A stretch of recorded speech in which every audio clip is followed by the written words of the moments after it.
Mr. President, at this juncture, I move that COMELEC National Board of Canvassers Resolution number 002-22, promulgated on 18th of May 2022, proclaiming Padilla Robin Hood C, Legarda Lorna Regina B, Tulfo Rafi T, Gatchalian Sherwin T, Escudero Francis Joseph G, Villar Mark A, Cayetano Alan Peter S, Zubiri Juan Miguel F, Villanueva Emmanuel Joel J, Ejercito Joseph Victor G, Ontiveros Ana Teresita N, and Estrada Jinggoy E be considered read into the record.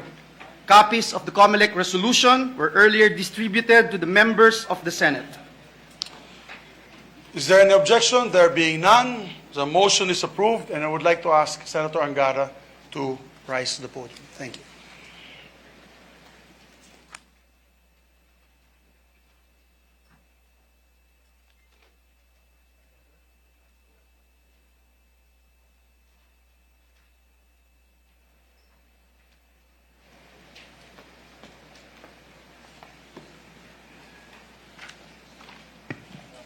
Majority Leader.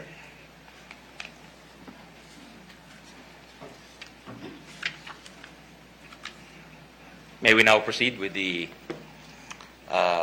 administering of the oath of office to the 12 newly elected senators. We'll now proceed with the formal oath taking. May we request, Your Honors, that you take your oath in your respective seats. So please, to the 12 new senators, please rise and take your copies of the oath of office. Please raise your right hand and repeat after me. I, please state your name. Having been elected to the position of senator, do hereby solemnly swear that I will well and faithfully discharge, to the best of my ability, the duties of my present position, and of all others I may hereafter hold, under the Republic of the Philippines, that I will support and defend the Constitution of the Philippines, that I will obey the laws and legal orders and decrees promulgated by the duly constituted authorities, and maintain true faith and allegiance to the Republic of the Philippines, and that I impose this obligation upon myself voluntarily, without mental reservation or purpose of evasion. So help me God. Please accept our warmest congratulations, Your Honors. Welcome. Congratulations, Your Honors. The Secretary now will please call the roll. Roll call of members. The Honorable Senator Angara, Senator Binay, Senator Cayetano Alan Peter, Senator Cayetano Pia, Senator De La Rosa, Senator Ejercito, Senator Escudero, Senator Estrada, Senator Gatchalian, Senator Go, Senator Hontiveros, Senator Lapid, Senator Legarda, Senator Marcos, Senator Padilla, Senator Pimentel III, Senator Poe, Senator Revilla, Senator Tolentino, Senator Tulfo, Senator Villanueva, Present. Senator Villar Cincia, Senator Villar Mark, the Acting Senate President Zubiri. With 24 senators present, the Chair declares the presence of a quorum. Majority Leader. Mr. President, at this juncture, I move that we now proceed with the election of the President of the Senate. So moved. Is there any objection? There being none, the motion is approved. We will now proceed with the election of the President of the Senate. Mr. President, may I have the floor for a nomination? Certainly, the Majority Leader, Senator Villanueva, is recognized. Thank you, Mr. President. Distinguished colleagues. In Romans chapter 8, verse 28, it says, and I quote, "And we know that in all things God works for the good of those who love Him, who have been called according to His purpose." Close quote. 3 years ago, Mr. President, in 2019, in the 18th Congress, I also had the privilege to nominate Senator Zubiri for the position of Majority Leader. The past 3 years have shown how he surpassed our expectations and those of the Filipino people, which this august legislative body serves and stands for. With his demonstrated ability as consensus builder, Senator Mig Zubiri set the tone and led this chamber towards accomplishing the agenda of the Filipino people, even amidst the pandemic, leaving behind a productive 18th Congress with 500 bills of national and local applications passed into law. Among the top of the list are the COVID-19 Vaccination Program Act and the Bayanihan to Recover as one act. But the 18th Congress was not the first time he held leadership posts. At 39 years of age during the 14th Congress, he became the youngest majority floor leader since the first Congress in 1946. And again, he was Senate Majority Leader in the 17th Congress. He served in both houses of Congress for almost 2 decades, mentored by the senators who came before us, like Senators Miriam Defensor Santiago, Edgardo Angara, Aquilino Pimentel, and Joker Arroyo. In the previous Congress, he was part of the leadership team of the Senate, consisting of Senate President Tito Soto, Senate President Pro Tempore Ralph Recto, and Minority Leader Frank Drilon. Indeed, there is an appointed time for everything. 2 nights ago, if I recall, Senator Zubiri shared with us that this is actually his favorite verse in the Bible, found in the book of Ecclesiastes, that God's timing is perfect. Indeed, God's timing is perfect. It's not too late, it's not too soon. The trabahador ng Senado is now ripe for the Senate presidency. Ika nga po sa amin sa Bulacan, ang bungang hinog sa sanga, matamis ang lasa. Senator Migs and several other senators present here today, Senator Cheese, Senator Alan, Senator Sani, Senator Aimee, Senator Risa, Senator Win, and I became colleagues in the lower house during the 12th and 13th Congresses. We have seen with our own 2 eyes how Senator Zubiri transformed from an athletic heartthrob to a statesman. What strikes me the most is the unique quality of his leadership. He is a dedicated government servant, advocate, and policy maker. The apple doesn't fall far from the tree, as we have seen the same leadership brand from his parents, Governor Joe Zubiri of Bukidnon and Victoria Fernandez Zubiri of Albay. The way Senator Zubiri handles the stresses and high-level demands of the positions he holds never fails to surprise me until now. Tensions, confusion, and disagreements do not easily rattle him. He can manage to keep his cool and face adversities with a smile. Sabi nga po ng marami sa atin, dito sa Senado, kung may boses na nakakapagpakalma at ngiting nakakatunaw, kay Senator Migs yan. We always wait for him to say, "We have just passed another happy bill," because it reminds us that we can achieve more if we come together, trust, and cooperate. His legislative accomplishments are laudable. He is the principal author and sponsor of hundreds of laws of national application, both in the Senate and during his stint as 3-term congressman of Bukidnon. To take stock of his legislative track record, I say that Senator Zubiri's leadership traits best fit for Senate presidency: compassionate, collaborative, and creative. His compassion stems from being an environmentalist.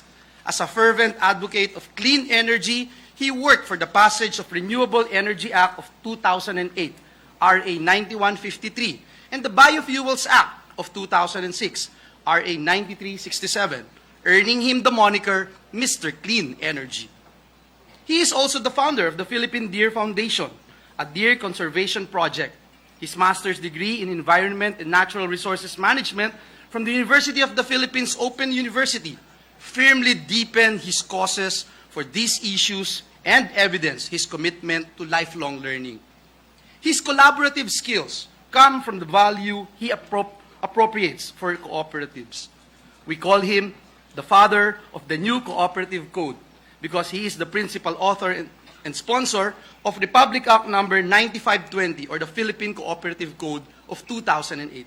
His investment in the growth of the cooperative sector carried over to the 17th and 18th Congresses, where he chaired the Committee on Cooperatives. His creativity flows from being an entrepreneur and an athlete. He is the chairman and president of the Philippine Eskrima Kali Arnis Federation, the National Sports Association for Arnis. Under his leadership, PECAF was responsible for training and supporting the Philippine National Arnis team. PECAF earned a record 14 gold medals in the 30th Southeast Asian Games. While our previous Senate President is a multi-awarded bowler, our next Senate President is a gold medalist at the 1989 World Arnis Championships. Pero wag po kayong mag-alala dahil kahit ang mga issue na hindi madadaan sa debate, may mga isyong ganon, hindi po ito idadaan ni Senator Mig sa martial arts at Arnis. This institution must serve the Filipino people. And with Senator Zubiri at its helm, steering and charting its course, it can do much more. Ang institusyong ito ay saksi mula pa noong 1916 na nasa taong bayan ang totoong kapangyarihan. Isang bagay na malinaw kay Senator Zubiri na nabanaag natin sa kanyang mga naipasang mga batas, mga desisyong ginawa niya dito sa plenaryo ng Senado at advokasiyang isinulong sa loob at labas ng lehislatura. Senator Juan Miguel Zubiri, my nominee for the Senate presidency, is a veteran legislator, having served in both houses of Congress and having posted perfect attendance across 2 decades of service. He knows by heart and as a second nature the Senate rules and the ins and outs of navigating the legislative procedures, duties, responsibilities, and bureaucracy. Consequently, and as evidence to what I mentioned previously are his legislative accomplishments, the various committee and posts he held in both houses of Congress, and how he handled, managed, and executed his duties and responsibilities, of which we are all witnesses. In Psalms chapter 78, verse 72, so he shepherded them according to the integrity of his heart and guided them with his skillful hands.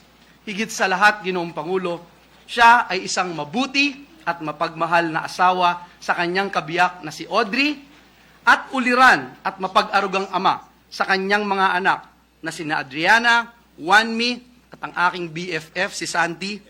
Kaya ganun na lang po ang kanyang katapatan at pagmamahal sa ating bayan. Senator Juan Miguel Zubiri is the most qualified and eligible among us to preside over the Senate of the 19th Congress of the Philippines.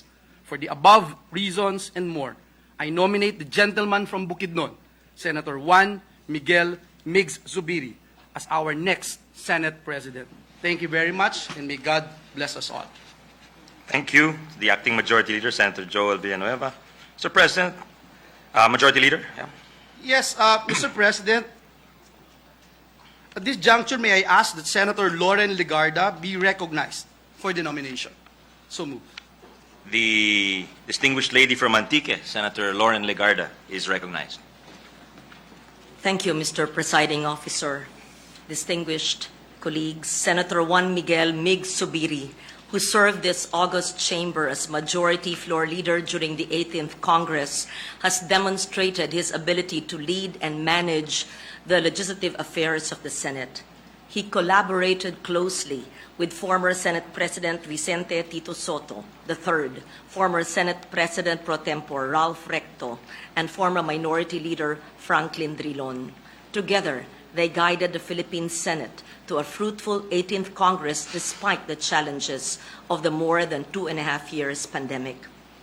Dynamic, hardworking, congenial, forward-looking, there is never a day I do not see Senator Mig Zubiri not smiling. At siya ang tunay na trabahador ng Senado. It is my honor and privilege to nominate Senator Juan Miguel Zubiri of Mindanao as Senate President of the 19th Congress. Thank you, Mr. President. Thank you, Senator Legarda. Majority Leader. Thank you, Mr. President. Mr. President, I ask that Senator Jinggoy Ejercito Estrada be recognized for the nomination. The gentleman from San Juan, Senator Jinggoy Ejercito Estrada, is recognized. Thank you very much, Mr. Presiding Officer. Morning to our esteemed colleagues, distinguished ladies and gentlemen. As we open today the 19th Congress, our people expect as members of this upper chamber to keep the role of the Senate as the last bastion of democracy, a revered institution that consistently upholds the national interest, protects civil, political, and human rights, and promotes transparency and accountability in public service. The last national elections was probably the most divisive in recent years. More than 2 months has since passed. We now have to buckle down and perform our respective mandates as elected officials of this country. And as we navigate a challenging recovery from the pandemic, amid the resurgence of COVID-19 cases, the Senate needs to steer needed pieces of legislation to build back a better economy. And to get things done, there's no one in my mind that could lead the present composition of the Senate but Senator Juan Miguel Zubiri, or Senator Migs, as we fondly call him. However, if you were to ask me 2 decades ago what my impressions are about of Senator Migs, my answer would probably be not the most glowing. After all, we were then at the opposite ends of the political spectrum. I was part of the first family, while the neophyte Congressman Zubiri was with the opposition, who was among the most critical of my father's administration. Ngunit may kasabihan tayo, bilog ang mundo. At gaya ng mga bagay sa ating buhay, gayon din sa larangan ng politika, marami na po ang nagbago. Ang ilang bumabati ko sa atin ngayon, noon ay kaalyado at mabuting kaibigan na natin ngayon. To borrow the very witty but wise words of my father, weather lang yan. As I came to know him up close and personal, in the 4 years that we were together in the Senate, I came to admire the man. When I was honored to be our Senate President Pro Tem during the 14th Congress, he was our hard-working majority floor leader. As majority leader, Senator Migs demonstrated competence and expertise on parliamentary rules and procedures and was able to steer and guide floor deliberations and pending measures with utmost fairness and direction, effectively creating an atmosphere of cooperation and understanding from both the majority and minority members. Indeed, I saw firsthand how this gentleman works. Totoong trabador ng Senado. He was a true consensus builder, finding ways and means to shepherd the passage of important measures and effectively navigated the so-called 24 republics that is this institution. His recognition as a consensus leader in the upper chamber was the reason why he regained his majority leadership, first bestowed upon him during the 14th Congress, in the 17th, and in the last 18th Congresses. And as the majority leader during the 18th Congress, he dutifully stood on this august floor, sometimes until the wee hours of the night, and even during the dangerous times when COVID emptied it of warm bodies. And on a personal note, nang ako'y nalugmok, hindi siya sumama sa mga taong sumipa sa akin ang ako'y dapandapa. This shows his decency and respect for a fellow public servant, and I thank him for that. A true gentleman, totoong tao, patas na kausap. Ngunit hindi tayo naghahanap ng pinuno na mabait, o malambing, o may pakikisama lamang. Ang hanap natin ay isang leader na masipag, magaling, at higit sa lahat, may alam. And to quote Martin Luther King, a genuine leader is not a searcher for consensus, but a molder of consensus. And in several instances in the past, Senator Zubiri displayed his ability to diffuse the tension on the Senate floor through his ice cream diplomacy.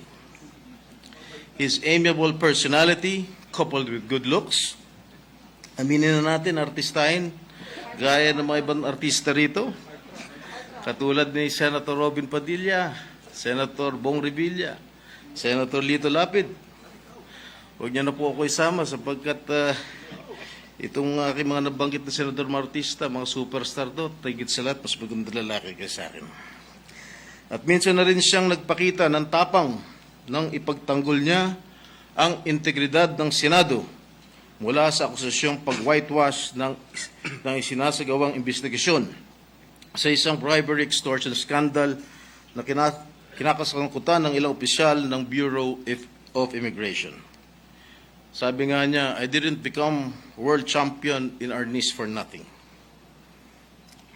Sabi niya sa isang katunggali niya, Senador. Ngunit sa huli, pinairal pa rin ni Senator Miggs ang pagiging maginoo.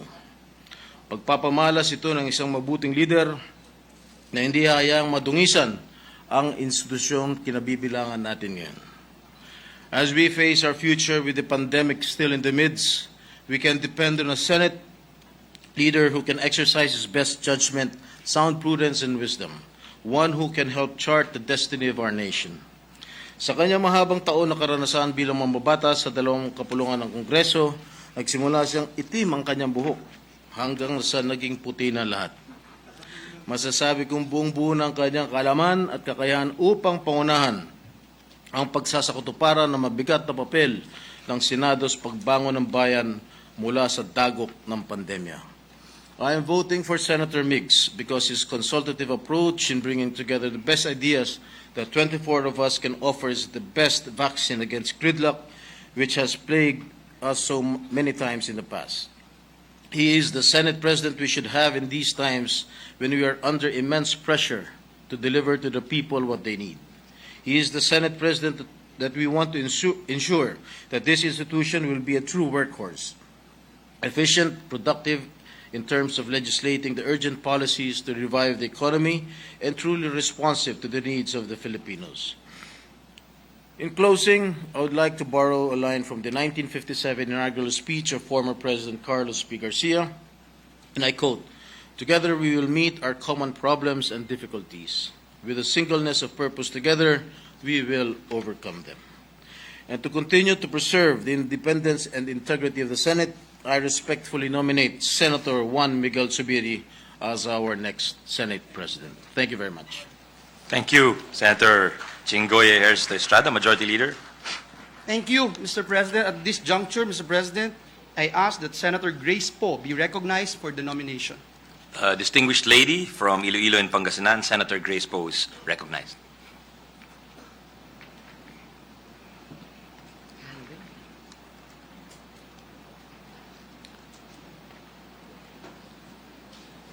Mr. Presiding Officer, fellow senators of the Republic, it is my honor to nominate Senator Juan Miguel Mig Zubiri, the most charming gentleman senator of this current wave of statesmen, as the Senate President of the 19th Congress. Congress deserves hard-working public servants, and it is my honor to be led by the best of us all. A real trabajador ng Senado who posts perfect attendance year in and out, all in his time in Congress. There's a very thin line between utmost efficiency and slave driving, and Senator Zubiri treads this line wonderfully. We have seen Senator Miggs shepherd priority measures on the floor like clockwork, and that is exactly the kind of dedication we need to bounce back after a pandemic. Like the law, he principally authored RA 11032, or the Anti-Red Tape Act. He promotes ease of doing business and efficiency delivery of government services on the Senate floor. He has served twice as the majority leader, and we all witnessed firsthand his mastery of the Senate rules as he pushed landmark legislation on the Senate floor. And if all else fails, as a master bolero, he can turn even the most vehement objections into reluctant agreement and eventually into full consent. He is the founder and chairman emeritus of the Committee on Charm. Sa sobrang galing, pati si dating minority leader Franklin Drilon bumoboto kasama ang majority. Today he graduates from the front bench to wielding the gavel. I've no doubt he will use it fairly and wisely and for the benefit of the Filipino people. It is my privilege to nominate the most foreign-looking senator but a true Filipino statesman to lead us in the 19th Congress. Thank you. Thank you, Senator Poe, Majority Leader.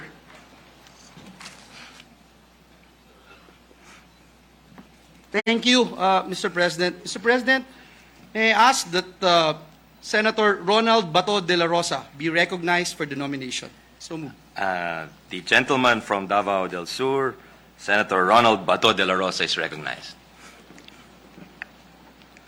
Thank you, Mr. President.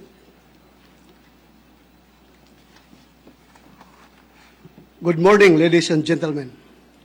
General Montgomery of the British Army said, "Leadership is the capacity and the will to rally men and women to a common purpose, and the character which inspires confidence." Leadership, which I can attest, is an attribute that Senator Zubiri possesses. I have witnessed his excellence in leading 23 individuals with 23 different opinions on national issues during the 18th Congress. True to his moniker as Trabajador sa Senado, I have seen how Senator Miguel Zubiri passionately worked for the benefit of our people.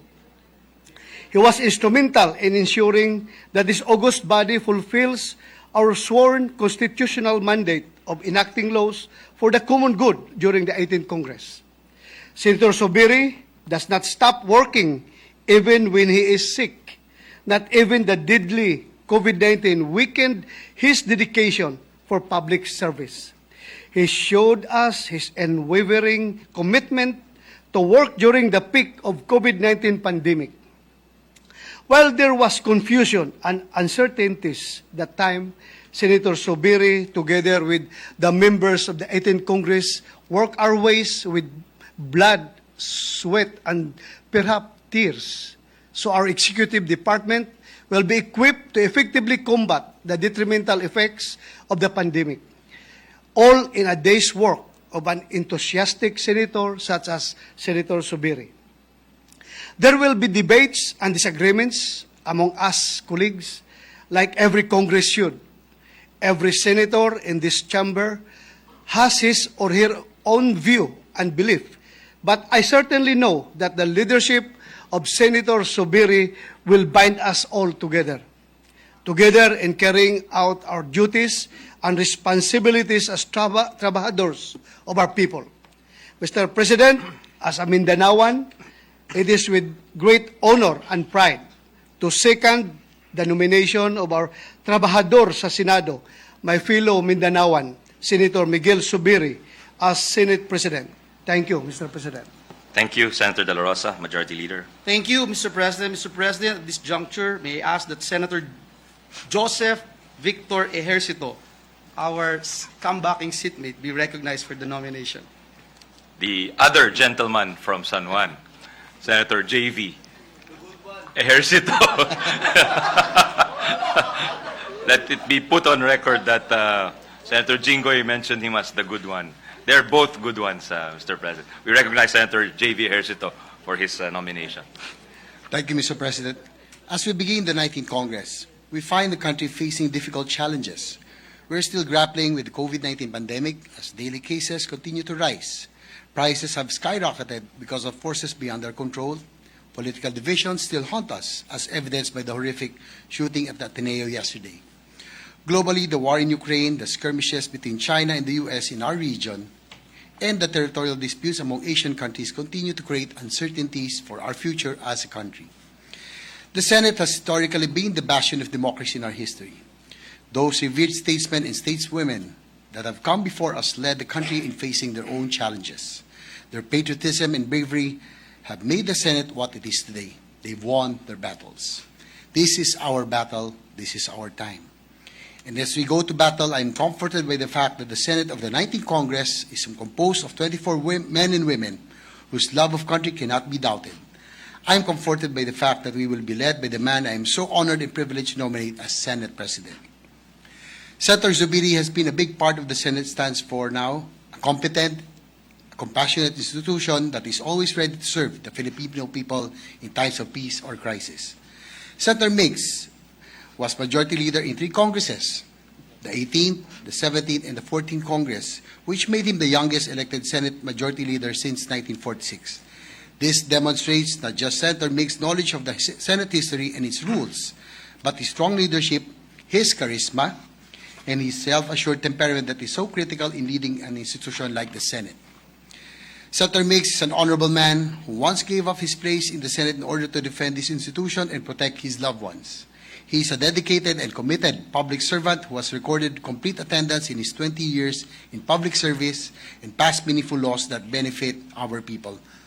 On a personal note, Mr. President, I would like to thank Senator Mig Zubiri because we have been together in 2 national elections, 2013, although we are not together as a team in 2019. I know for a fact that he was one of the happiest persons that I made it to the Senate.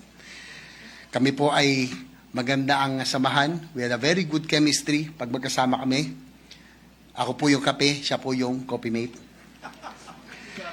Kapit gatas. And as a principal, on a personal note also, Mr. President, as the principal sponsor of the Universal Healthcare Law and the creation of the Department of Human Settlements and Urban Development, when he was majority leader, he was the one pushing me. Lagi niya sinasabi sa akin, James, tara na, ikalendar na natin yan para maipasa na natin. Kailangan natin maipasa. Those are 2 landmark legislations. He really pushed me. Thank you, bro, for really pushing me and being able to pass these 2 landmark legislations. It is because of you who really made sure that these laws will be taken up in the floor. Senator Mix possesses the kind of leadership that we need. Strong but not tyrannical, kind but not naive, cooperative but not subservient, humble, vigilant, and gallant. He is a loyal friend and ally, a pillar of the seatmate bloc of the Senate, who is always ready and willing to impart his knowledge and support to his colleagues. He is a family man, a loving husband, and protective father to his children. I know that there is no better person for the job than Senator Mix. It is therefore a privilege to nominate Senator Juan Miguel Mig Zubiri for the position of Senate President of this honorable chamber.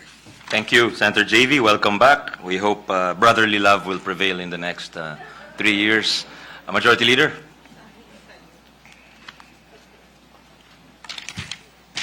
Yes, Mr. President, at this juncture, with the consent of the body, there are no other nominations. I therefore move that we close the period of nomination and proceed to elect by acclamation Senator Juan Miguel F. Zubiri as President of the Senate. Is there any objection? There being none, the motion is approved. Congratulations to Senate President Juan Miguel Fernandez Zubiri. Before we have President. the Yes, administering Mr. of the oath, I believe Yes, Mr. President. our former Majority Leader, Senator Alan Peter Cayetano, wishes to make a manifestation. Mr. President, I'd just like to ask that the record reflect that I did not participate in the voting to remain an independent, nor will I participate in the selection of the minority leader, but may I reserve the right and privilege to say good things about our so very good Senate President elect. Thank you very much, Mr. President. Thank you, Senator Alan Peter Cayetano. The manifestation is noted. I see 2 members of the Senate raising their hand, so I will recognize our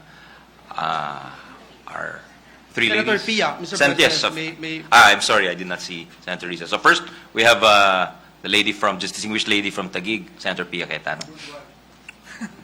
Thank you. Thank you, Mr. Presiding Officer.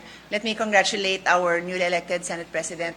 May the record show that I also did not cast my vote in favor of my esteemed colleague. At this point, I would like to remain independent. I will also not participate or cast my vote in favor of any minority leader. But as I have told the Senate President, he knows that my commitment for the amazing work that this Senate will produce. He has my commitment that I will participate and ensure that nothing less than excellent work will come out of the Senate. Thank you. Thank you, Senator Pia. Mr. President. So the Senate President's charm did not work on you. Majority Leader. Yes, Mr. President, may we recognize the gentleman from Cagayan de Oro, Senator Coco Pimentel? Certainly, the bar top notcher, the brilliant lawyer from Cagayan de Oro, Senator Aquilino Coco Pimentel is recognized. Thank you, sir. Now that you have elected our Senate President, I'd like to manifest that I abstained from the election of the Senate President. But nonetheless, let me congratulate my silingan, kababayan from Region 10, our leader from Mindanao. So congratulations, sir, and we are all here to help this Senate succeed in this 19th Congress. Thank you. Thank you, Senator Pimentel. So the chamber will be dominated by Region 10, maybe? Majority Leader. Yes, Mr. President, may we also recognize and acknowledge recognize the distinguished lady from Macbayan, Senator Risa Ontiveros. Yes, the distinguished lady from Akbayan Party List and province of the island of Panay is recognized. Salamat, Mr. President. Mabuhi, SP Migs. Together with Senator Pimentel, I also make of record that I abstained on the vote on the Senate presidency, and I'm glad that it will be on record that SP Migs was uncontested. Mabuhay. Thank you, Majority Leader. Mr. President, may I ask for 1 minute suspension for the oath-taking of our Senate President? Session is hereby suspended. Ask Senator Lauren Legarda to join us to administer the oath to the Senate President, as well as the family of Senate President Zubiri to join here at the rostrum for his oath-taking as Senate President. And may we ask the members of the Senate and our guests to please rise for the Senate President's oath-taking.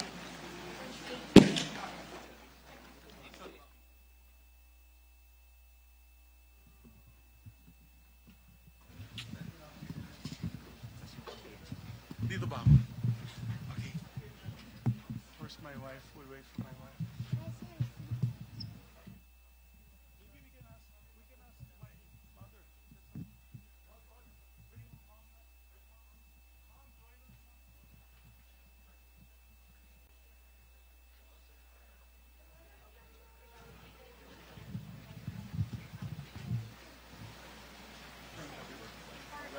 Thank you.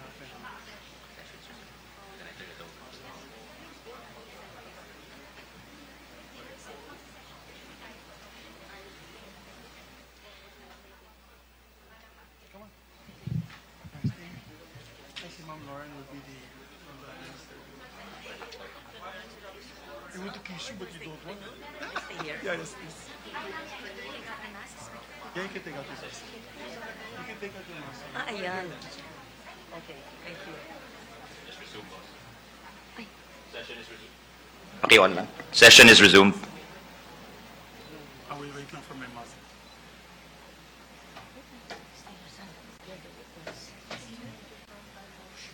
Okay.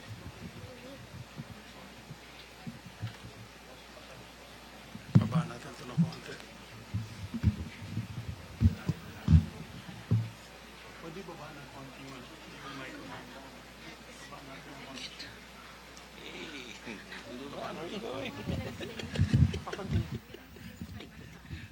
Someone likes your seat. Yeah. You can stay here, ma'am. You can stay here on the left. No, Audrey, dito ka na. Okay, there. You stay there. Where are my kids? Santi. Okay, hi Vicky. Okay. Wait. Okay. It is my honor to administer the oath before Senate President Juan Miguel Zubiri. Please raise your right hand. I, Juan Miguel F. Zubiri, having been elected, as President of the Senate, do hereby solemnly swear do hereby solemnly swear that I will well and faithfully discharge that I will well and faithfully discharge to the best of my ability to the best of my ability the duties of my present position the duties of my present position and of all others and of all others I may hereafter hold that I may hereafter hold under the Republic of the Philippines, under the Republic of the Philippines, that I will support and defend that I will support and defend the Constitution of the Philippines, the Constitution of the Philippines, that I will obey the laws, I will obey the laws and legal orders and decrees promulgated by the duly constituted authorities promulgated by the duly constituted authorities and maintain true faith and allegiance and maintain true faith and allegiance to the Republic of the Philippines, to the Republic of the Philippines. and that I impose this obligation And that I impose this obligation upon myself voluntarily without mental reservation voluntarily without mental reservation or purpose of evasion. or purpose of evasion. So help me God. So help me God. Thank you. Congratulations. Congratulations. Congratulations.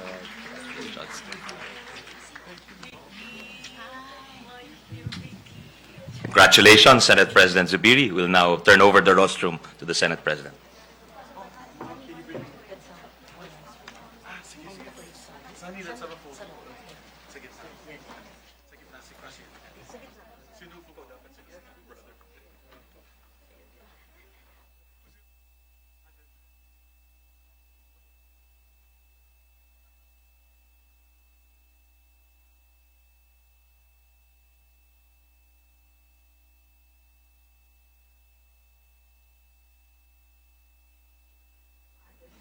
Mr. President, to give time for picture taking with the new Senate President, maybe suspend the session for a minute. Oh, that's okay. We can continue. Okay. We'll continue. Yeah, we can do this. Oh, would you want to? Okay, suspend. I move to suspend, Mr. President.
Session resumed.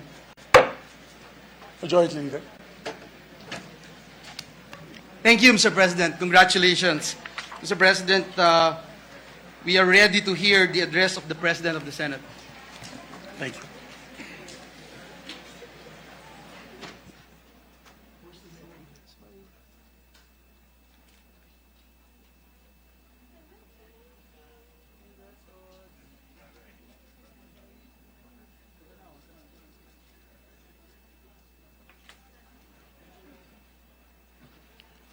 Thank you very much. My dear colleagues, friends, guests, most especially I'd like to welcome the members of the Diplomatic Corps that are here today, headed by His Excellency the Papal Nuncio, Most Reverend Charles John Brown, and all the other ambassadors, our dear colleagues, and of course our former colleagues of the Senate. To my family and friends, magandang umaga po sa inyo lahat. To my colleagues, thank you for the trust. I shall repay that honor with hard work as your trabajador ng Senado. To my family, my wife Audrey, who's always been supportive of me 1,000%. To my children Adriana, Juan, me, and Santi. To my mother and father, Mommy Vicky and Daddy Joe, I pledge that nothing I do will stain the memory of our ancestors or sour your love for me. It is with humility that I accept this position. I do so conscious of the burden it carries and committed to the work it entails. As presiding officer, I may wield the gavel, but not the power of this institution. That power is shared by us all, by every one of you, and more so our main responsibility of responding to the needs of the people and respecting their will. I say this, my friends, because you and I know that never has the fate of the Senate been dependent on the hands of only one man. it has always rested on the collective shoulders of all its members. The Senate has been described as one of the main engines of the ship of state, all of its 24 cylinders firing, unleashing the energy that propels our nation forward. However, this Senate does not merely row, it also steers the ship so it will not run into shoals or storms. It is the reason why we have to keep watch, always. But every new Senate's course is chartered by the challenges under which it operates. Every new Senate job description is written by the crisis it must confront. And ours is dictated by multiple crises before us: food, fuel, fiscal, and the fading faith of our people in our institutions, just to name a few. On top of this is the COVID pandemic, which, courtesy of a mutating virus, will continue to disrupt lives and choke the economy before it can breathe its very last. But what it cannot suffocate is the fighting spirit of a people whose virtues of hard work, solidarity, compassion are greater than the virus at its vilest. This Senate will meet these big problems with bold thinking and brave legislation, but most especially, and I'm looking forward to this, bipartisanship. In this Senate workshop of great ideas, laws will be forged, and from which oversight of those who implement or ignore the laws will also be conducted. And speaking of oversight, we will exercise it not because we want to encroach on the executive branch or emasculate it of its powers. We do so in order to help government, the presidency even, remedy deficiencies in the delivery of public services and recalibrate ineffective policies. This Senate, under my leadership, however, will be one to solve problems more than it would find faults. While probes are magnets for publicity, and I learned this from the father of Sani Angara, Senator Ed Angara, it is the policies, laws patiently written, line by line, away from the limelight that drives progress. But for us to do our role, we must uphold the Senate's proud tradition of being independent. And that is important because the Senate's independence is a linchpin of its two other hallmarks: industry and innovation. Generations of our predecessors, whose names are etched on the wall leading to this hall, have exercised this to the benefit of our people. The Senate, therefore, is not an office of 24 receiving clerks for executive proposals. We will improve what has been proposed to us as we initiate our own. We do so not because we are rivals of power or for the other branch, but because we are partners for progress. We do so not to compete for influence, but to cooperate for the ways and means on how to bring the nation forward. This stance, practiced by all the Senates which had sat before us, has been the proven formula on how this chamber has been able to uphold the interests of the Republic and promote the welfare of our people. Our vigilance has purged proposed laws of provisions that harm the people. Our insight, on the other hand, have maximized the gains of our people will reap from laws. When bills are unnecessarily complicated, we inject it with common sense. When bills attempt to overreach, we shield the vulnerable. And when proposed tax rates are higher than what is reasonable, we make them fair or we make them go away. When the suggested spending borders on the frivolous, we remind them to be frugal. And when problems remain unattended, we come up with solutions. Not even the COVID-19 pandemic prevented the Senate before us from making emergency bills like Bayanihan 1 and Bayanihan 2 evolve into superior pieces of legislation despite having to conduct business remotely because every man and woman in this chamber rose to that occasion. Today, my dear colleagues, we will troop to the Batasan to hear President Ferdinand Bongbong Marcos Jr. perform his constitutional duty of telling us the state of the nation. For sure, he will be asking Congress to support initiatives that will address the people's clamor for jobs, bring down prices of basic goods, affordable food, humane transport, among other relief measures.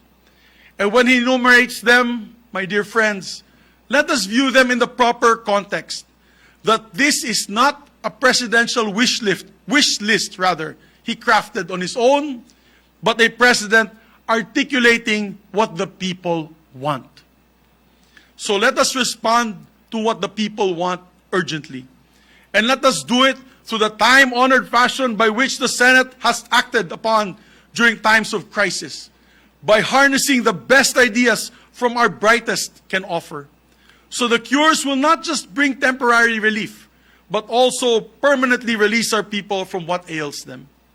Acting on this urgent request, I will also allow us to redeem the campaign promises and pledges that we have made.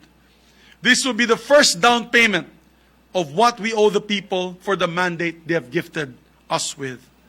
So let us come up with bills that deliver a big payload of solutions to the big problems of the land, what the people truly want, that will improve their lives, and not just pogi points for the Senate. Laws that will bring social good, not just social media hits. Jobs created, hunger reduced, inflation slashed, GNP growth, houses built, higher school test scores, and middle class expanded are the metrics that should gauge our performance instead of likes, shares, and views. Legislation must not lag behind the social, economic, and technological curve, my dear colleagues. It also must be ahead of what the people want. This requires scrutinizing the budget so that the tax payments will be spent on things that will go or do greater good, rather, than to those, or to do greater good to those who pay them.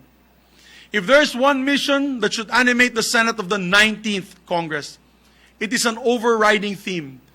Then it must be a Senate of national reconstruction. But the recovery that we should work for together is not merely returning to where we were once before. It is catapulting ourselves to a better place than the past. And as we buckle down to work, let me issue some invitations. To the public, let me assure you that this is not only a multitasking Senate, it is also a crowdsourcing one.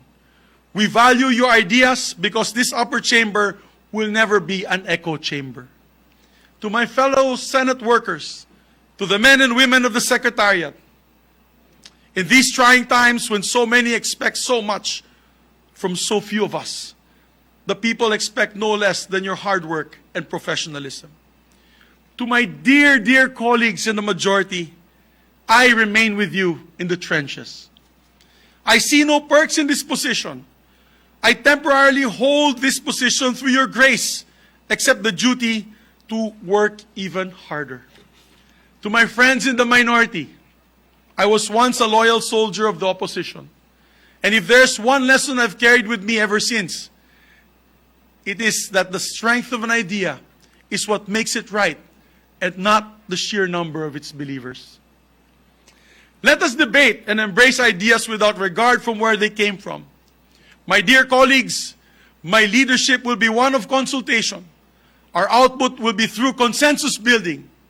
And if former Senate President Tito Sen was a father figure to all of us, then allow me to be your brother that will walk with you during these challenging times.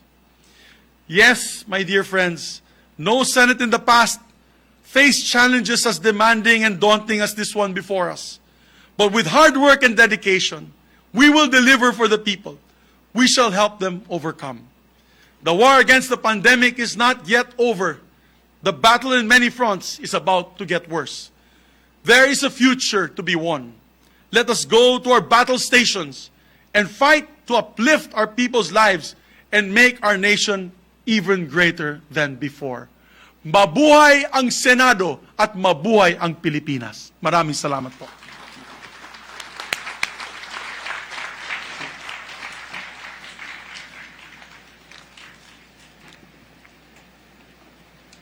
Mr. Majority President. Leader. Thank you, Mr. President. Again, congratulations. At this juncture, Mr. President, I move that we proceed with the election of the Senate President pro tempore. Is there any objection? There being none, the motion is approved. We will now proceed with the election of the Senate President pro tempore. Mr. President, may I ask that Senator Sani Angara be recognized for the nomination?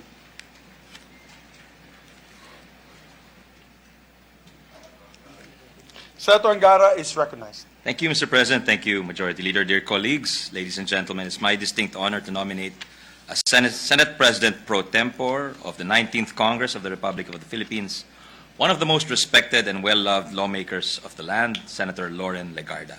Senator Legarda has earned for herself a long list of achievements as a legislator and policy advocate, all cementing her legacy as a champion of our collective cause for the Filipino nation.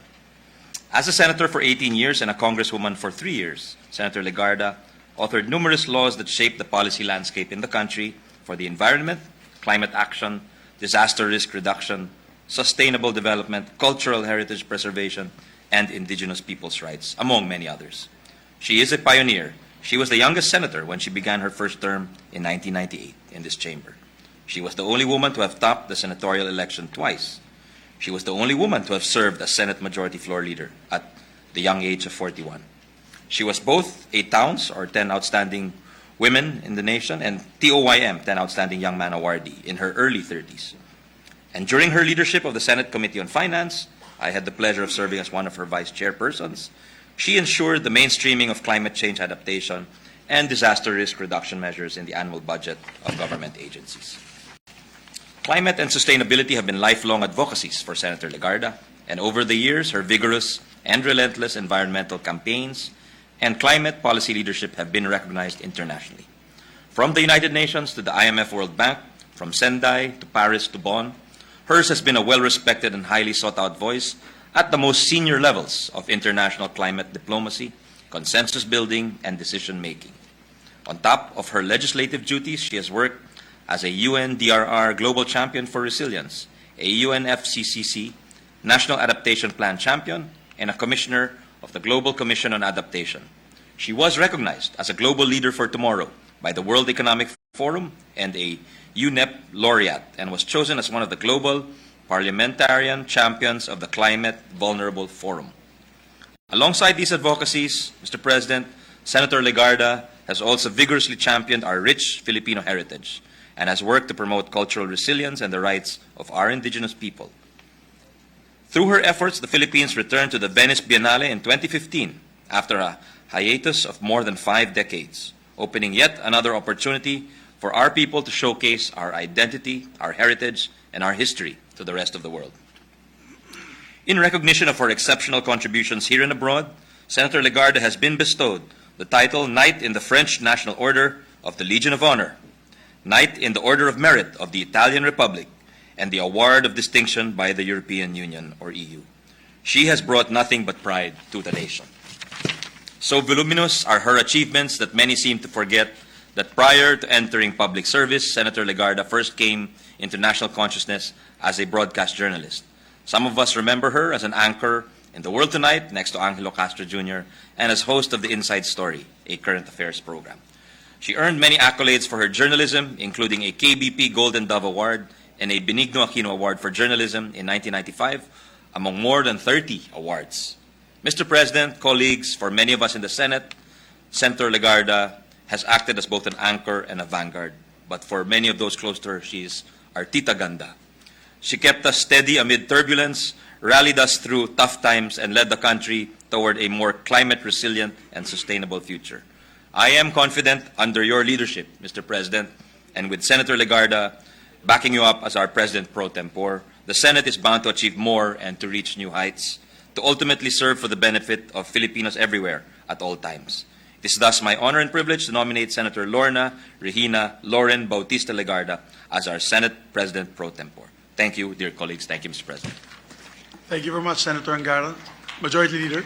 Thank you, Mr. President. Mr. President, I ask that Senator Nancy Binay be recognized for the nomination, Mr. President. Senator Binay is recognized. Thank you, Mr. President. I have the privilege of nominating Senator Lauren Legarda as the Senate President pro tempore of the 19th Congress. As we all know, Senator Lauren's mantra to take care of our people has always been non-negotiable, to assure them of essential services and to take it as an article of faith to always see beyond what they need. A seasoned and respected lawmaker for more than 2 decades, she has relentlessly practiced public service, a truly dedicated public servant. The Senate is a witness to the long list of legislative measures she has championed, pursued, and advocated for. She has addressed the needs of our marginalized and vulnerable populations and has caused the meaningful inclusion of women in the public sphere, supported programs upholding our culture and traditions, and advocated for micro-entrepreneurs who have been the silent heroes of our local economy. It can be said that she is the master weaver of the culture of resilience, not only in the country, but also globally. Mahal na Pangulo, mga kapwa senador, sa kanyang ika-4 na termino bilang senador, minumungkahi ko po ang paghirang kay Senadora Lorna Regina Loren Legarda bilang Pangulong pro tempore ng Senado ng Pilipinas. Maraming salamat po. Thank you very much. Ma'am Nancy, Majority Leader. Mr. President, may I ask that Senator Grace Poe be recognized for the nomination? Senator Grace Poe is recognized.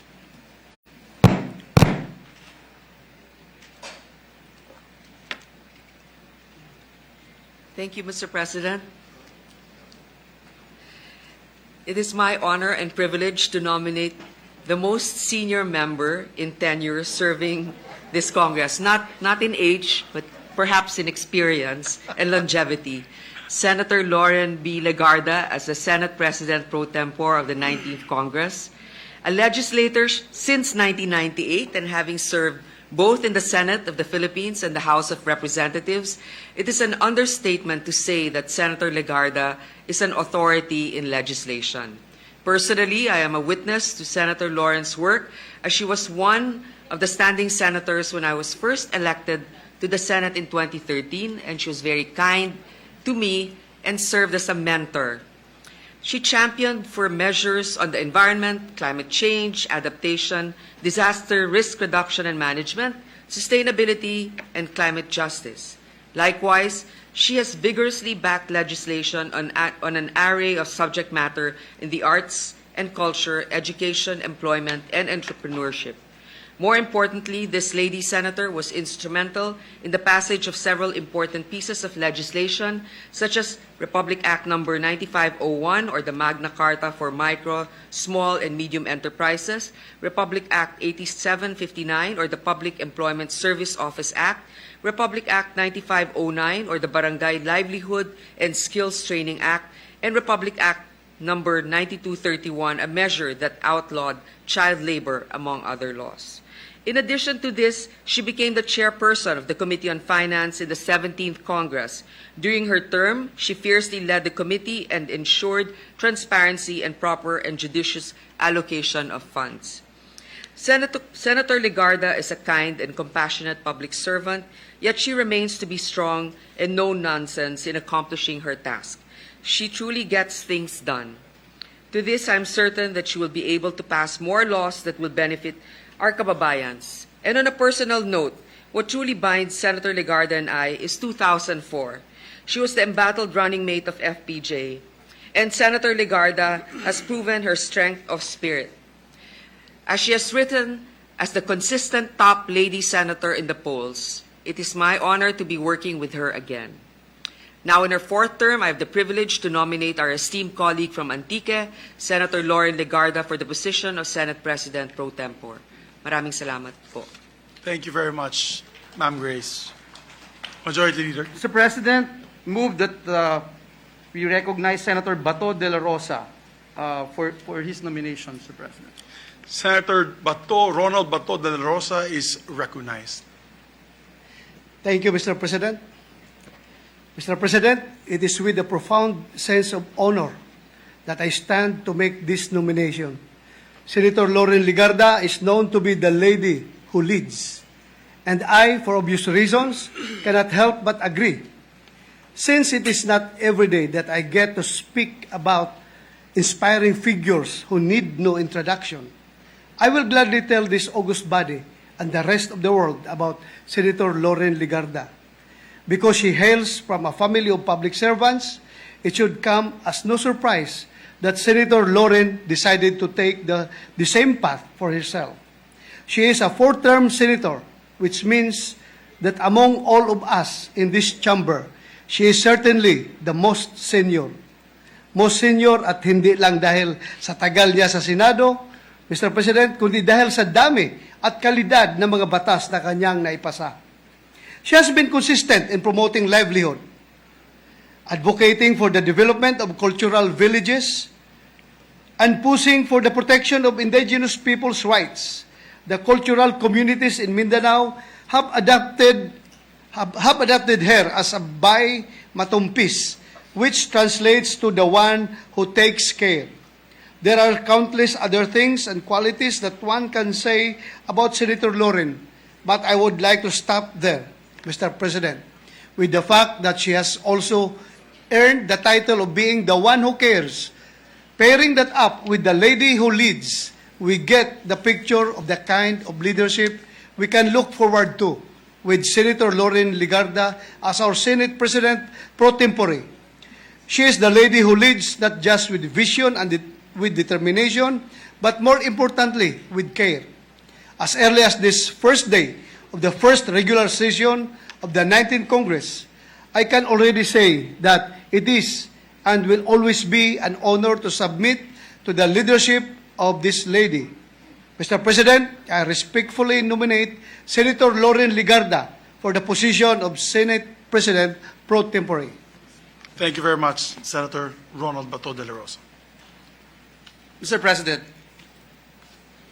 with the consent of the body, there being no other nominations, I move that the period of nomination be closed and that we elect Senator Lauren Ligarda as President pro tempore of the Senate. So move, Mr. President. Before I act on that motion, Mr. Majority Leader, on a personal note, I would like to also say as well that Senator Ligarda is probably the only member of the Senate now who has come from the 11th Congress. And that makes her senior in terms of wisdom, not because of age, but because of wisdom and experience. But also on a personal note, I actually enjoy her company every night. Not because we see each other every night. It's because after I watch the news, I always watch her show Dayaw at late evenings, and I always get to enjoy that beautiful show of culture and the arts, and we thank her for that. So, ladies and gentlemen, my dear colleagues, there being no objection to the motion of our dear Majority Floor Leader, the motion is therefore approved. The Chair proclaims Senator Lauren Ligarda as having been elected as Senate President pro tempore. Congratulations.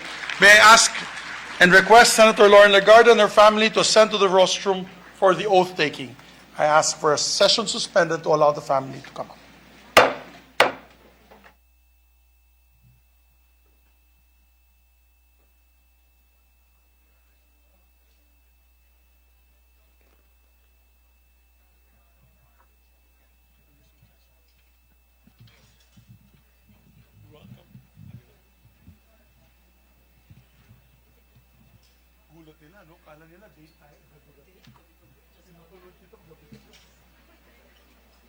You want some to witness? No. You want others, like you want Joel and the guys? Yes. Joel? Nancy to witness. You want Nancy daw? To witness. Wala yung pamilya niya kayo na Yeah. Nancy. Si Grace siguro. Grace. Nancy and Grace to Nancy and witness. Grace. And Sunny. Sunny. Sunny. Pamilya ka, Sunny. Wala ka nang iinis.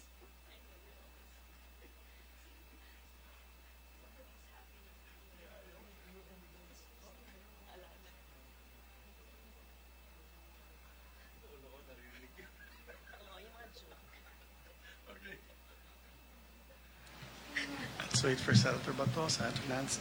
Wala sila. No, I didn't make him go. Okay.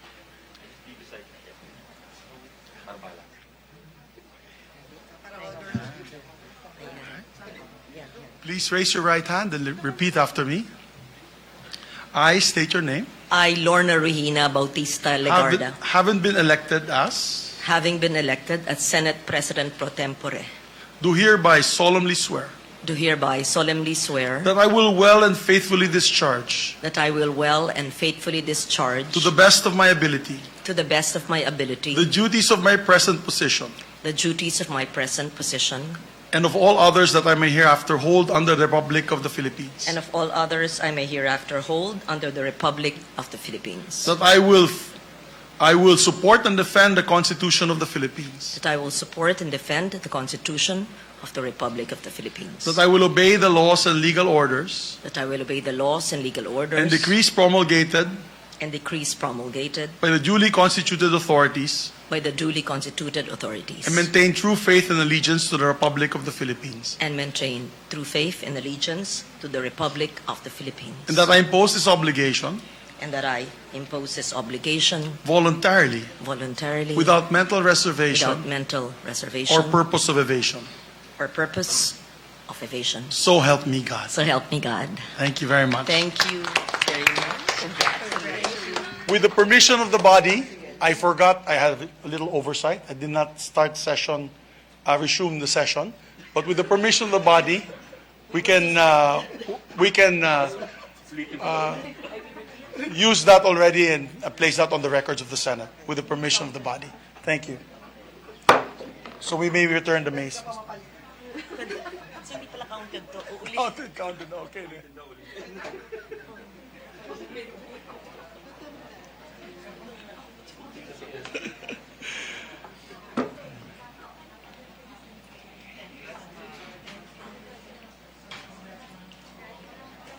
Since the session is resumed, Majority Leader.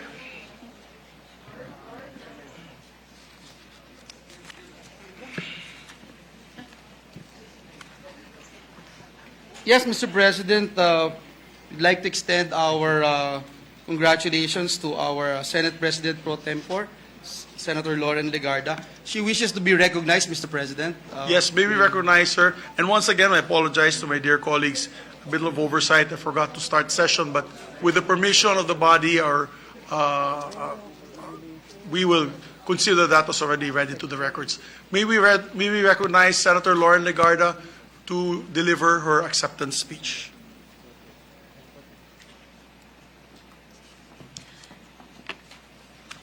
Mr. President, distinguished colleagues, excellencies, officers, and staff of the Senate, it is with great honor that I accept the Senate President pro tempore position.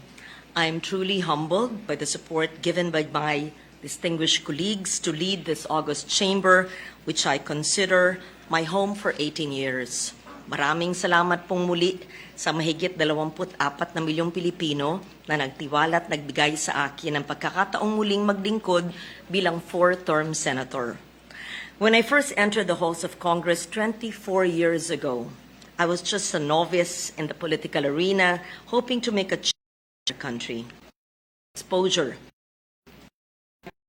as a young journalist led me to take on the role of a servant, a senator, tirelessly to find the country's problems. Way back in 19, I was all of 38 years old then. Today, I stand before you, seniors, having come full circle with 18 years of experience in the Senate and 3 years of experience in the House of Representatives. Indeed, it has been a fulfilling journey, but our sojourn has not yet come to an end. Hindi pa po tapos ang ating trabaho. Over the last 20 years, we have enacted laws, programs, policies. We have forwarded, supported, contributed to advocacies that better our country. From peacekeeping negotiations and humanitarian missions to the pandemic of present day, we have continued to forge on our commitment to assist those who are in need to the vulnerable, underprivileged, and deprived. Sa ating pagbangon mula sa pandemya, iisa lamang ang ating layunin para sa ating bansa. Magkaroon ng pangmatagalang kapayapaan, wakasan ang kahirapan, ituloy ang ating mga programa para sa mahihirap at makamit ang pambansang pagbangon at pag-unlad. We have advocated for green development, having authored laws on environmental governance, protection of the environment, conservation of our natural resources. Having traversed the country and learned about our rich cultural heritage, we continue to support projects that promote and showcase the exceptional skills and the world-class products of our indigenous people. Our culture betters. Hindi rin po mawawala sa ating mga layunin ang mga programa sa kalusugan, edukasyon, trabaho at kabuhayan. Ilan lamang po ito sa mga advokasya na sinusiguro natin mapopondohan nung tayo po ay nanilbihan bilang chair ng Senate Committee on Finance at hanggang ngayon. Introduced and sponsored vital amendments in the budget allocation for various sectors to ensure that the national budget sponsored socio-economic services, providing subsidies for free public tertiary education, additional funding for state universities and colleges, free healthcare services in government hospitals, free irrigation services for small farmers, budget for social welfare programs, increased funding to support rural livelihoods, and micro, small, and medium enterprises. The pathway towards pandemic recovery is through the economic empowerment of every Filipino. That means supporting our MSMEs, 99.51% of the country's businesses, and are responsible for an estimated 5.3 million jobs, or 62.66% of the country's employment, bolstering the efficiency of our health sector as part of our vital investments in our human capital by pushing for the full implementation of the Universal Healthcare Act. My fellow senators, my dear colleagues, friends, we have a great deal of work ahead of us. It is not a cakewalk. We cannot do this unilaterally. And for this distinct privilege to work for you and to work with you, I am forever grateful. Thank you for this opportunity to serve as your Senate President pro tempore under the leadership of Senate President Juan Miguel Zubiri, as we steer the 19th Congress towards its objectives. Sa loob ng 21 taon, malawak na po ang naging karanasan natin bilang inyong mababatas sa mataas at mababang kapulungan. Malayo na rin po ang ating narating, ngunit marami pa rin po tayong kailangan gawin. Handa po akong salubungin ng buong puso ang bagong tungkulin na inyong iniatang po sa akin. Umaasa kayo na aking gagampanan ito sa tulong ninyo para sa bawat Pilipino. I stand before you now, excited as I was in 1998, filled with hope. I may be the most senior senator in terms of tenure, not of age. And I look at Senator Amy Marcos now, many of whom call me Tita with fondness, but this Tita stands before you with the same determination to serve you and the Filipino people. Now, more than ever, we have to foster unity and good governance for a free, inclusive, sustainable, and resilient Philippines. Maraming salamat po. Congratulations to our new Senate President pro tempore, Ma'am Lauren, Majority Floor Leader.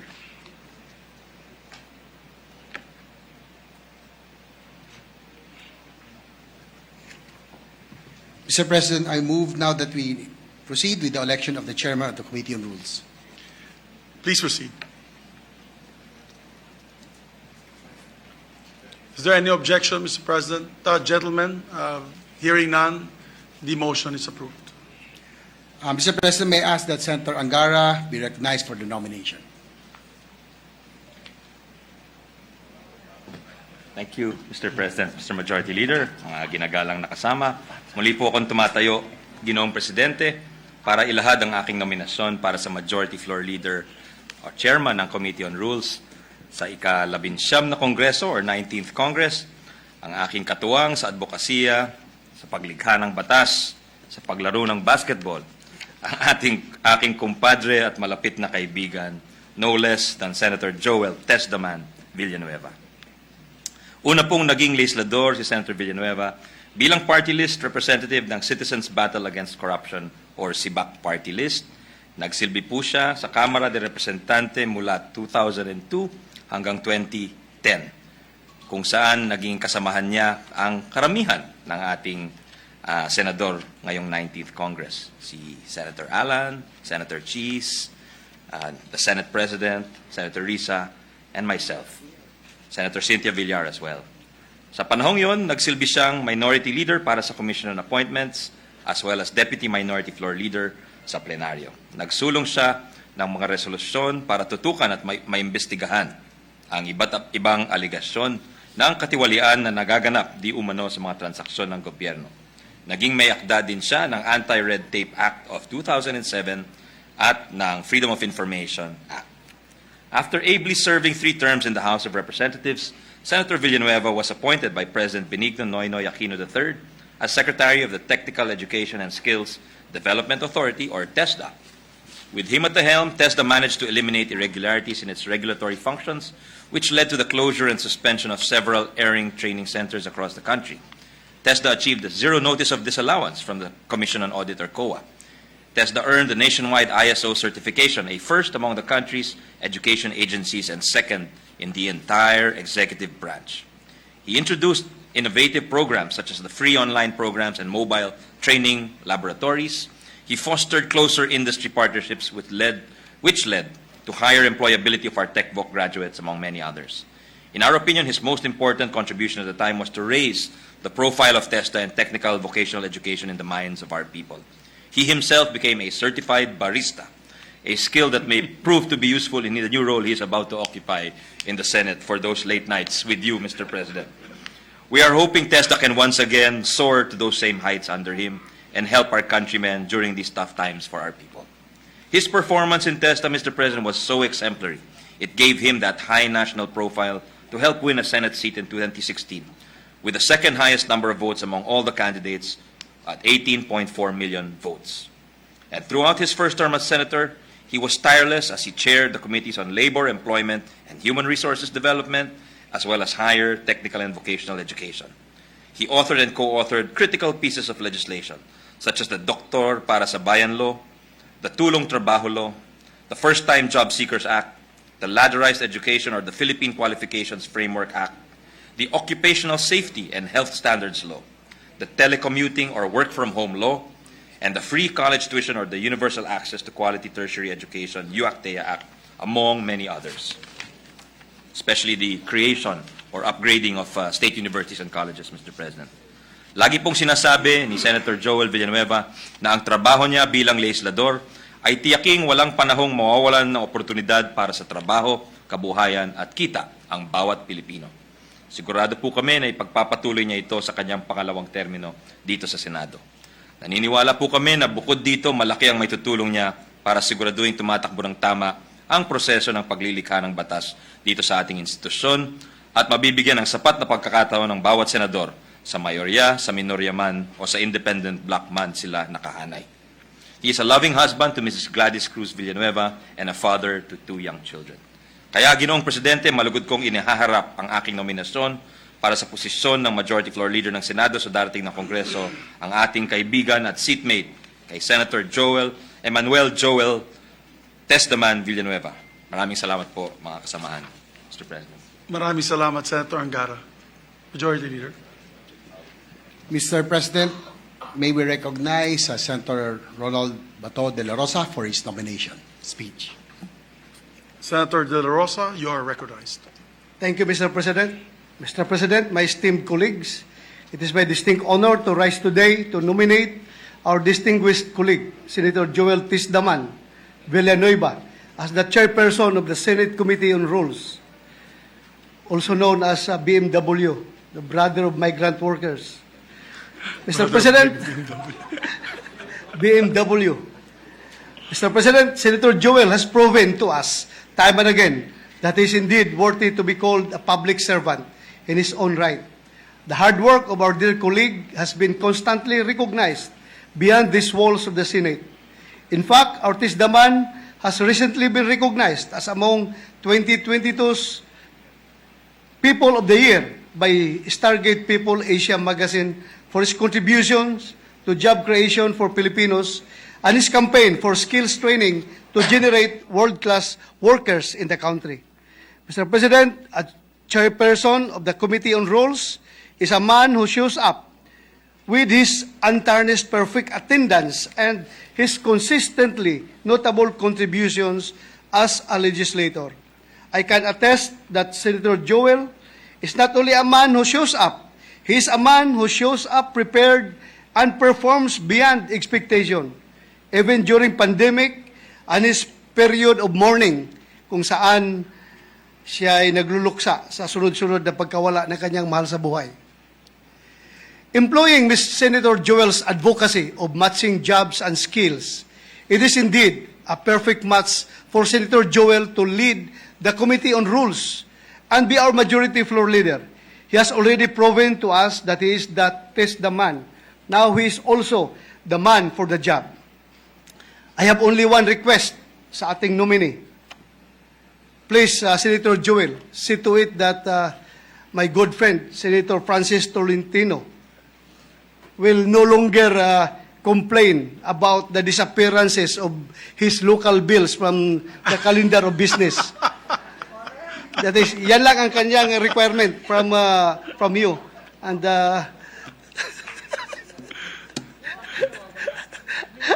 I therefore nominate Senator Joel Villanueva as chairman of the Committee on Rules for the 19th Congress. Thank you, Mr. President. Maraming salamat, Senator Ronald Bato de la Rosa. Mr. President, I believe that the honor also wants to be recognized for his nomination speech. Yes, thank you, Majority Floor Leader. And if I may just place this on record, I don't want to leave the opportunity not to nominate my dear seatmate and my partner in the Majority Leader Committee on Rules at the last Congress. It is my pleasure to second the nomination of Senator Joel Villanueva as the chairman of the Committee on Rules for the 19th Congress.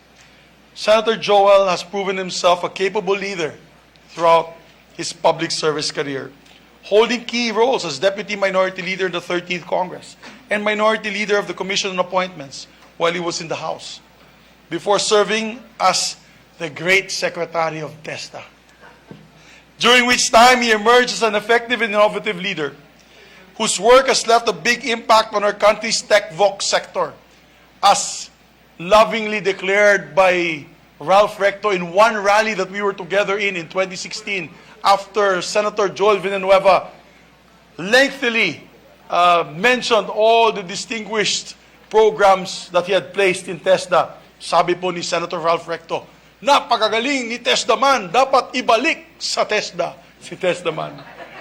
Pero nangyari po, nilulok ng taong bayan si Senator Joel Villanueva sa Senado.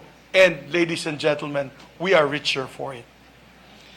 My dear colleagues, in the last two Congresses, he has not only been a reliable, hardworking, and passionate senator. As I mentioned, he readily and capably taken over the duties of Majority Leader whenever needed. With his experience and knowledge and his passion, I know that Senator Joel Tesdaman Villanueva will serve this august chamber well. We will be behind you, sir. We will support you every step of the way. It is my honor to nominate him as the next chairman of the Committee on Rules.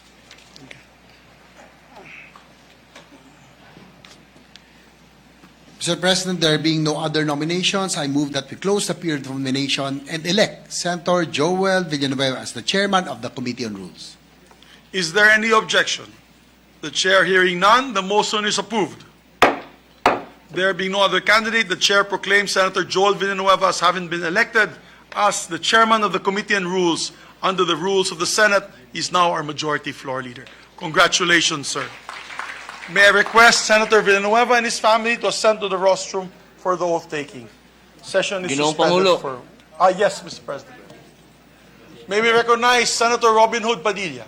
Ginoong Pangulo at sa mga kasamahan ko at sa lupon ng pagpupulong na ito, Nais ko lamang pong maging opisyal sa lathaan ng Senado na ako po ay umiiwas sa pagboto sa Majority Floor Leader. Maraming salamat po. That is placed on record. So may we now suspend session so that Senator Villanueva can come to the podium.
Session is resumed.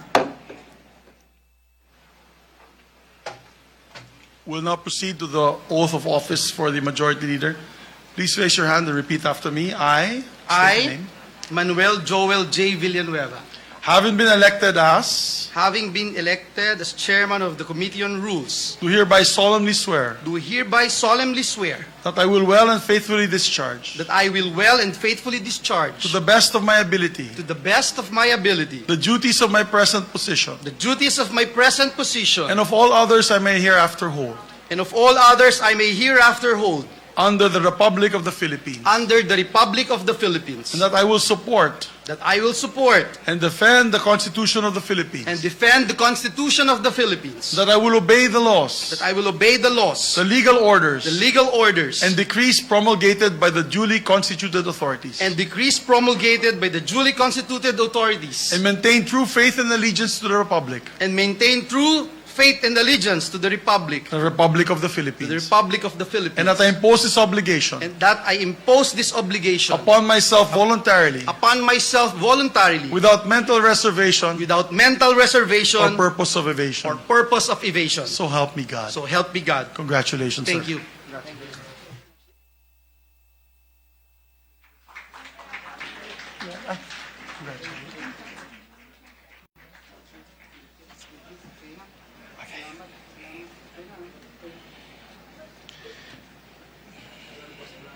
May we now proceed with the election of the Secretary of the Senate. Majority Leader. Oh.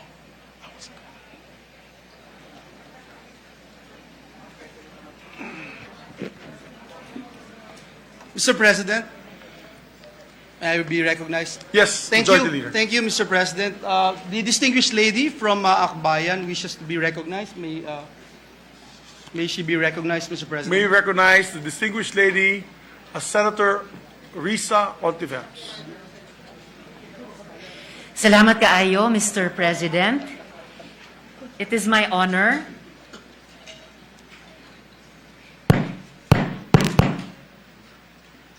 on the part of the minority to officially make it of record our designation of Senator Aquilino Coco Pimentel III as Minority Leader. Senator Pimentel, Mr. President, who is a friend of long-standing since our college days in the historic early to late 1980s, a veteran lawmaker, a former Senate President, no less, and I'm sure will make an excellent minority leader. Just like his father, the late, great Senator Canene Pimentel, who once served this august hall as Senate President, then as Minority Leader. I am certain that, like his father, and by the way, Mr. President, they will be for the first time the father and son tandem who would have served both as SP and as Minority Leader. I am certain that Senator Pimentel will help maintain the independence of the Philippine Senate, an institution crucial to our democracy, an institution we all hold dear. Daghang salamat, Mr. President, for the record. Thank you very much, distinguished lady senator. And for the record, I am happy that our dear colleague from Cagayan de Oro, May Silingan, was nominated and unchallenged as the minority floor leader. And just to go full circle, ladies and gentlemen, I was the majority leader then when your father was the minority leader. So now I have the honor to work with the son as well. May we recognize Senator. Just for the record, Mr. Pimentel. President, I accept the challenge and I thank Senator Ontiveros for the nomination. Thank you very much. Thank you. We acknowledge the manifestation of Senator Ontiveros, and we put that on record. Thank you very much. May we proceed, Majority Leader.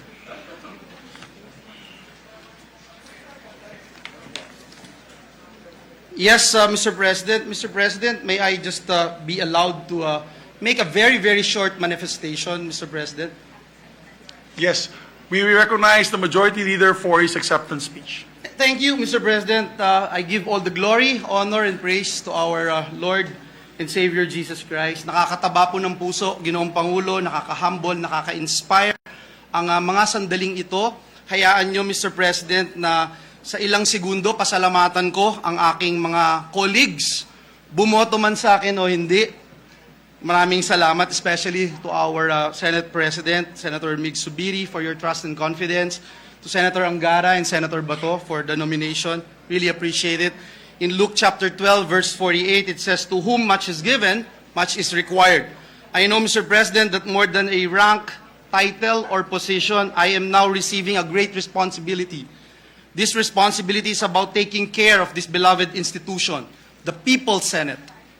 My predecessor, Senator Zubiri, has so raised the bar for this office, and keeping up with will be a constant challenge, but we are ready to learn and to listen. We will burn the midnight oil to live up to the responsibilities. We will not sleep or rest until we finish our job. Kung kailangang magtrabaho na trabahong kalabaw o magpakakuba po tayo, nakahanda po tayo kasama ang lahat ng ating staff sa opisina. I've been a point guard in basketball, Mr. President, all my life, and I know that success in any human endeavor requires effort and teamwork. Communication is not only essential but critical in a team. We will ensure that nothing stands in the way of good communication and coordination between our offices. While I consider myself a rookie in this new role, we are not a tabula rasa or a blank slate. We have been with the Rules Committee for a very long time. When I was the Benjamin of the House in 12th Congress, I was elected Assistant Majority Floor Leader along with our Senior Majority Floor Leader, Senator Chis Escudero, and Deputy Majority Leader, then Senator Alan Cayetano. Mr. President, when Senator Chis became our Minority Leader, I was one of his Deputy Minority Leader, and I must say that I lavishly benefited from the guidance of Senator Chis, Senator Alan, especially on how to make the rules serve the best interests of our people.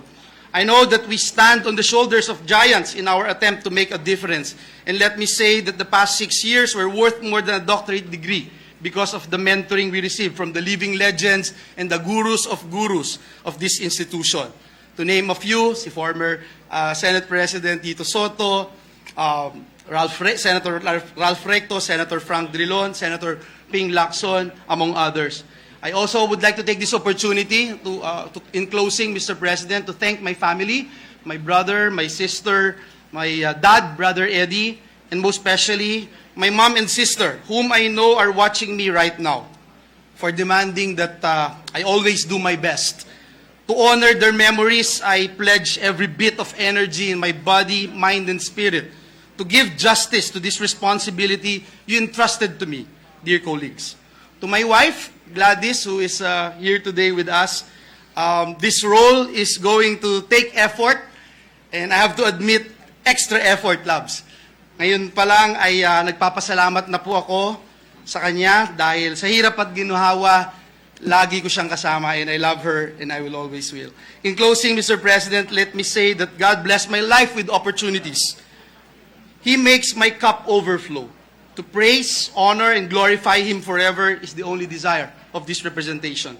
Iaalay po natin ang bawat segundo, bawat minuto, at bawat oras ng trabaho natin dito sa Senado upang maparangalan, mapurihan, at madakila at ang dakilang pangalan ng ating Panginoong Diyos. Kaya mga kasama, tara, trabaho na tayo. Maraming salamat, Ginoong Pangulo, at pagpalain tayong lahat ng ating Panginoong Diyos. Maraming salamat and congratulations to our dear Majority Floor Leader. Majority Leader. Mr. President, at this juncture, I move that we proceed with the election of the Secretary of the Senate. So moved, Mr. President. There being no objection, the Chair hears none. The motion is approved. We will now proceed with the election of the Secretary of the Senate. Mr. President, for the position of the Secretary of the Senate, may I nominate Attorney Renato N. Bantug Jr. Attorney Bantug has been with the Senate for 27 years. He has been our Executive Director for Legislation since 2004. He also served as Acting Senate Legal Counsel in 2010 and was the Chief of Staff of the Office of the Senate President from 2013 to 2016. Again, Mr. President, I nominate Attorney Renato Bantug Jr. as Secretary of the Senate. There are no other nominations. Is there any other nominations? May we ask the lady Senator, Senator Risa, to deliver her motion. Salamat kaayo, Mr. President. In perhaps a first exercise of the bipartisanship from the part of the minority, I am honored and happy to second the nomination of Attorney Ray Bantug as the Senate Secretary.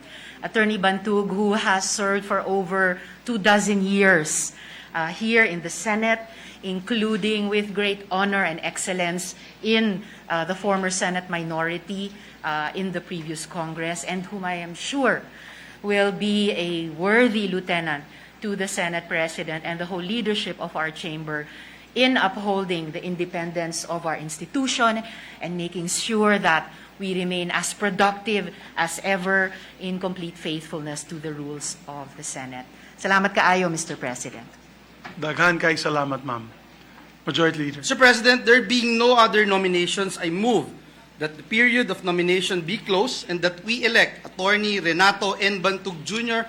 as Secretary of the Senate. So moved, Mr. President. There being no objection, the motion is approved. Attorney Renato Bantug Jr. is elected Secretary of the Senate. Congratulations, sir. May I ask Attorney Bantug and his family to ascend to the rostrum for the oath-taking while we take a 1-minute suspension. Thank you, Mr. President.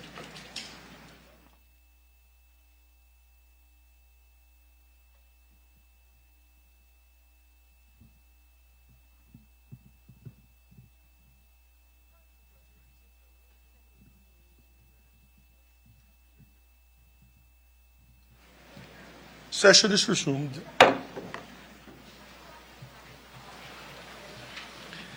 We'll now proceed with the oath-taking of the Senate Secretary. May we ask the Senate Secretary to raise his right hand and repeat after me.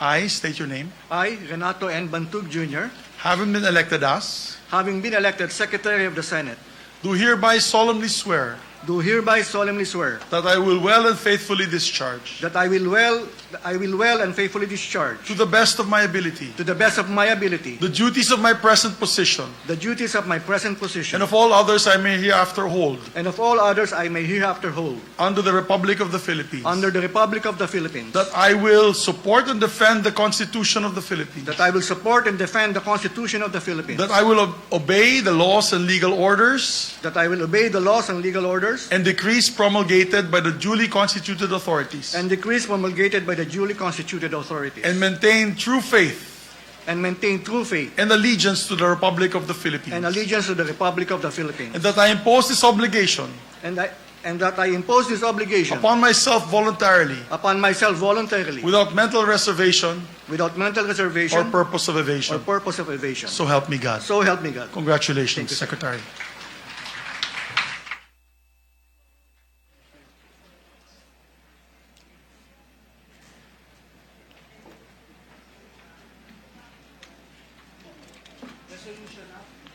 Yes.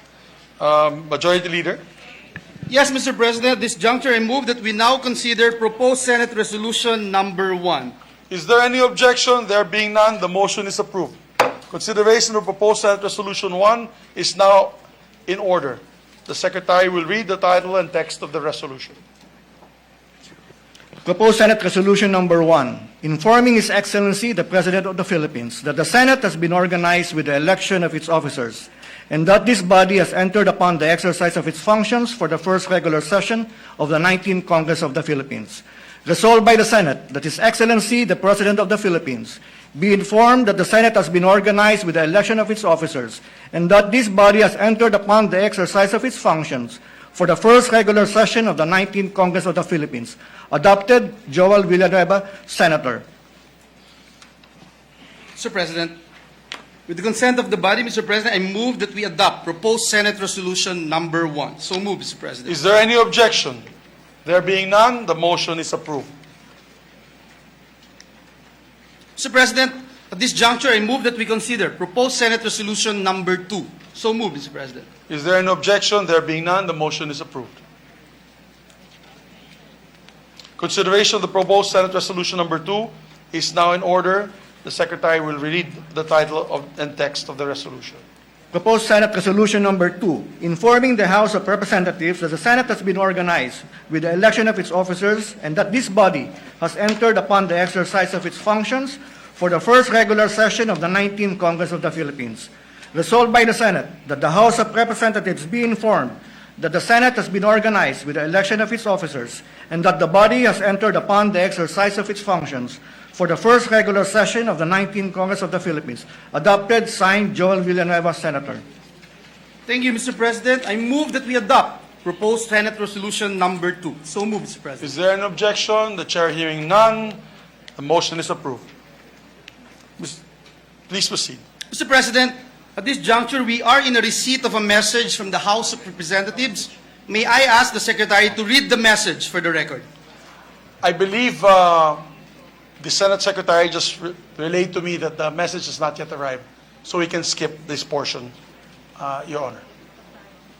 Let's proceed with the adoption of House Concurrent Resolution. Therefore, Mr. President, I move that we adopt House Concurrent Resolution number 1. I so move, Mr. President. The Chair, is there any objection? Chair hearing none, the motion is approved. Consideration of House Concurrent Resolution number 1 is now in order. The Secretary will read the resolution. House Concurrent Resolution Number 1, providing for the Senate and the House of Representatives to hold a joint session to hear the message of the President of the Republic of the Philippines. Resolved by the House of Representatives, the Senate concurring, that both houses of Congress of the Republic of the Philippines hold a joint session on Monday, July 25, year 2022, at 4 o'clock in the afternoon at the session hall of the House of Representatives to hear the message of the President of the Republic of the Philippines. Adopted, signed, Manuel Jose Manix M. Dalipi, Representative. Mr. President, I move that we consider Senate Concurrent Resolution number 1. So move, Mr. President. Is there an objection? There being none, House Concurrent Resolution number 1 is hereby adopted. Please proceed, Majority Leader. Mr. President, I move that we adopt Senate Resolution number 1. So move, Mr. President. Is there any objection? There being none, the motion is approved. Consideration of the proposed Senate Concurrent Resolution number 1 is now in order. The Secretary will read the title and text of the measure. Senate Concurrent Resolution Number 1, creating a joint committee of the Senate and the House of Representatives to notify the President of the Philippines that Congress, now convened for its first regular session of the 19th Congress of the Philippines, is ready to hear his State of the Nation address in a joint session of both houses.